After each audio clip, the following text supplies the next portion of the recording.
Welcome to waves media Telugu. Sattenapalli Raghuram Nagar కార్యాలయంలో జరిగిన media సమావేశంలో ఎమ్మెల్యే కన్నా లక్ష్మీనారాయణ మాట్లాడుతూ వైసీపీ ప్రతి అంశాన్ని వివాదాస్పదం చేస్తూ కులాల మధ్య చిచ్చు పెట్టే ప్రయత్నం చేస్తోందని ఆరోపించారు. కాపు రిజర్వేషన్ల విషయంలో జగన్ స్పందించలేదని, కూటమి ప్రభుత్వం అభివృద్ధిపై దృష్టి సారిస్తోందని పేర్కొన్నారు. యువజన శ్రామిక రైతు కాంగ్రెస్ పార్టీ ఈ మధ్య ఎక్కడన్నా దురదృష్టవశాత్తు ఏదో ఒక ఇన్సిడెంట్ జరిగితే ప్రతి ఇన్సిడెంట్ని కూడా కులాలకి రుద్ది కులాల మధ్య చిచ్చు పెట్టి లబ్ధి పొందుదాం అనేటువంటి ఒక ప్రయత్నం చేస్తూ ఉన్నారు. ప్రజలందరూ కూడా గమనిస్తూ ఉన్నారు. పోనీ నువ్వు అధికారంలో ఉండగా ఈ కులాలకు ఏదన్నా వెలగబెడితే రైట్, నేను ఈ కులాలకి నేను అధికారంలో ఉండగా వెలగబెట్టాను, ఇప్పుడు మీరు అన్యాయం చేస్తున్నారు అని చెప్పచ్చు. అన్ని రకాలుగా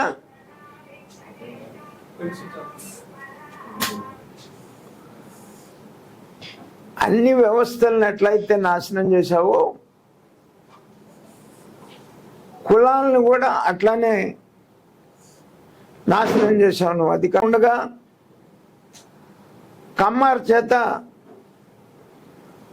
చంద్రబాబు నాయుడు గారిని తిట్టించావు. ఇవాళ కాపుల చేత చంద్రబాబు నాయుడు గారిని తిట్టిస్తా ఉన్నావు. నీకు అలవాటు ఎప్పుడు కూడా ఏదో ఒక కులాన్ని అడ్డం పెట్టి ఆ కులం చేత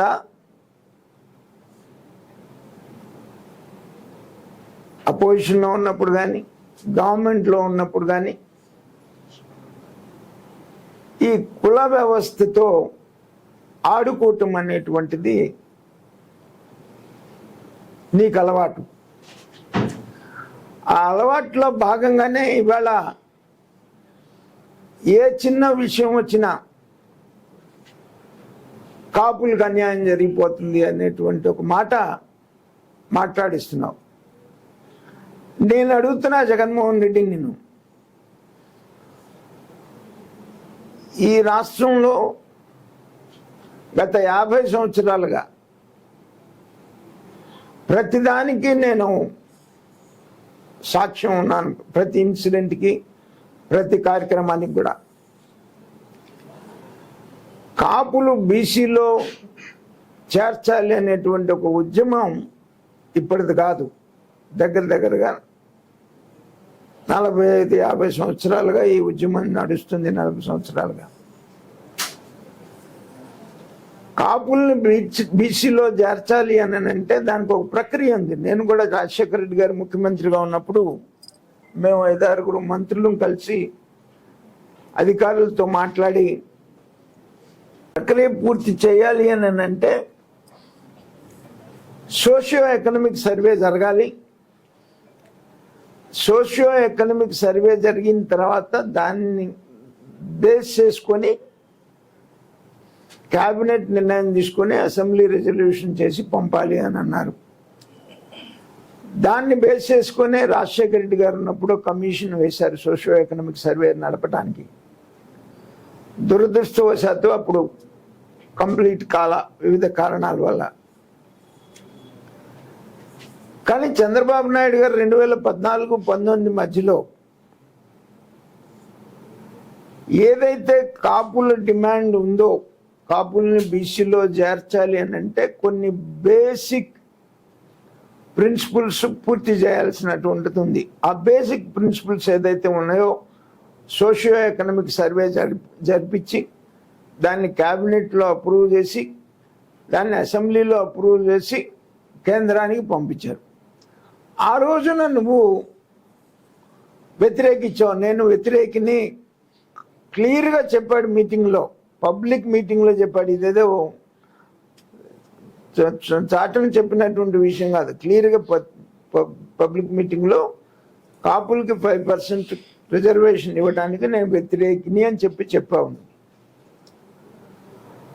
ఆ రోజున కేంద్రానికి పంపించి కేంద్ర ప్రభుత్వం ఆ టైంలో ఈడబ్ల్యూఎస్ రిజర్వేషన్ 10% ఇస్తే, సరే అది కేంద్రంలో పెండింగ్ ఉంది, ఆయన అసెంబ్లీ పంపించిన రిజర్వేషన్ 5% కాపులకు ఇవ్వాలి, బీసీలో చేర్చాలి అనేటువంటిది పెండింగ్ ఉంది అని ఈడబ్ల్యూఎస్లో 5% రిజర్వేషన్ కాపులకి ఇవ్వాలి అనేటువంటి ఒక జీవో చంద్రబాబు నాయుడు గారు ఇచ్చారు. అప్పుడు కూడా నువ్వు పూర్తిగా వ్యతిరేకించావు. ఆ తర్వాత నువ్వు అధికారంలోకి వచ్చిన తర్వాత మొట్టమొదటి అసెంబ్లీలో నువ్వు మాట్లాడుతూ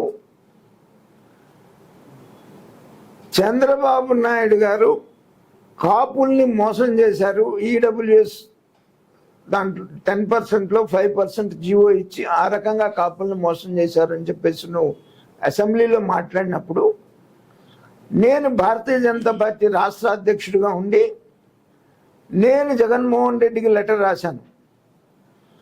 చంద్రబాబు నాయుడు గారు ఏదైతే 5% ఇచ్చారో అది చట్టబద్ధంగానే ఇచ్చారు, కాపుల్ని మోసం చంద్రబాబు నాయుడు చేయలేదు, నువ్వు మోసం చేసి నువ్వు అబద్ధాలు చెప్తున్నావు అసెంబ్లీలో అని చెప్పేసి నేను నీకు కేటగారికల్గా లెటర్ రాశాను.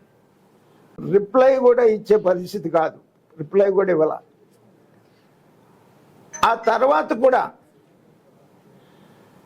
మీ యువజన శ్రామిక రైతు కాంగ్రెస్ పార్టీలో ఉన్నటువంటి కాపు నాయకులంతా రాజమండ్రిలో మీటింగ్ పెట్టి ఏదో కాపులు ఉద్యమం చేస్తామని చెప్పేసి వచ్చేసి విజయవాడలో మళ్ళీ మీటింగ్ పెడతాం, కలుస్తామని చెప్పిన రోజున కూడా నేను ఇంకా చాలా కేటగారికల్గా రాశాను జగన్మోహన్ రెడ్డికి ఉత్తరం. కాపులకు ఇచ్చినటువంటి చంద్రబాబు నాయుడు గారు ఇచ్చినటువంటి 5% రిజర్వేషన్ అవుట్ ఆఫ్ 10% ఈడబ్ల్యూఎస్లో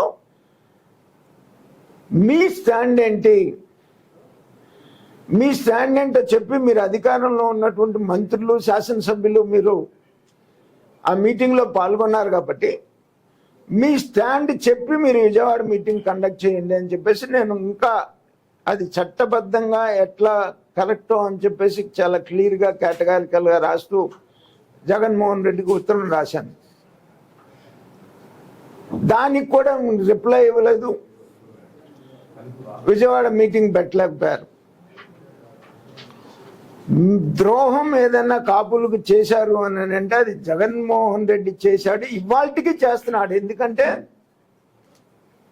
తన కులం చేత తిట్టించు నీకు ధైర్యం ఉంటే కాపుల్ని ముందు పెట్టేందుకు తిట్టిస్తున్నావు?